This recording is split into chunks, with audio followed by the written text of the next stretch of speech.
আসসালামু আলাইকুম। আজকে সকালে আমি আসলাম আমাদের কবুতরের খামারে তাদেরকে কিছু খেতে দিতে। তো আপনারা দেখতেই পাচ্ছেন যে আমি তাদেরকে ধান এবং গম একসাথে মিক্স করেই খেতে দিচ্ছি এবং তার সাথে কিছু ভুট্টাও কিন্তু আমরা মিশিয়ে দিচ্ছি আলহামদুলিল্লাহ। তো এখন কিন্তু আর তাদের দুইটা পাত্রে হয় না, খাওয়ার পাত্র আর দুইটাই কিন্তু হয় না। তার জন্য আমরা আরো একটা পাত্র কিন্তু আমরা বাড়িয়ে দিয়েছি, মোট তিনটা পাত্র এখন হয়েছে। প্রায় 500 গ্রামের মতো খাদ্য কিন্তু আমরা এখন দিয়ে দিলাম। আমরা প্রতিদিন কিন্তু 3 বার খেতে দেই। আমরা কিন্তু প্রতিবারই 500 গ্রাম করে খাদ্য দেই, মানে দিনে 3 বার আমরা খাদ্য দেই। তো 3 বারে আমাদের 1.5 কেজি খাদ্য কিন্তু তাদের পেছনে চলে যায়। ওদিকে দেখলাম যে আমাদের পানির পাত্রটা পড়ে আছে, কারণ তাদের পানি ফুরিয়ে গেছে। তো যার জন্য আমি কিন্তু আবার পানি ভরতে যাচ্ছি। তো আলহামদুলিল্লাহ আমি কিন্তু ভরে আনলাম পানিটা এনে দেওয়ার সাথে সাথেই কিন্তু সবাই পানি খাচ্ছে।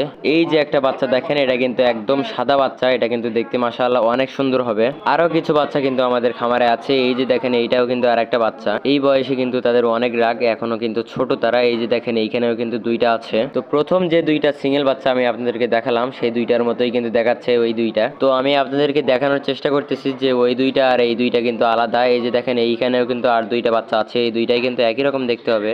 দেখতেই পাচ্ছেন তারা অনেকে কিন্তু পানি খাচ্ছে এবং অনেকে কিন্তু খাদ্য খাচ্ছে, আবার অনেকেই কিন্তু ঘুরে ঘুরে বেড়াচ্ছে চারিপাশে, আপনারা দেখতেই পাচ্ছেন। আমাদের খামারে কিন্তু বর্তমানে 8টা পায়রার বাচ্চা আছে এবং কয়টা ডিমও আছে। তো সেই ডিমগুলো আমি এখন দেখাতে চাচ্ছি না, কারণ নতুন পায়রা ডিম পারছে। তো সবাই ভালো থাকবেন, সুস্থ থাকবেন। আসসালামু আলাইকুম।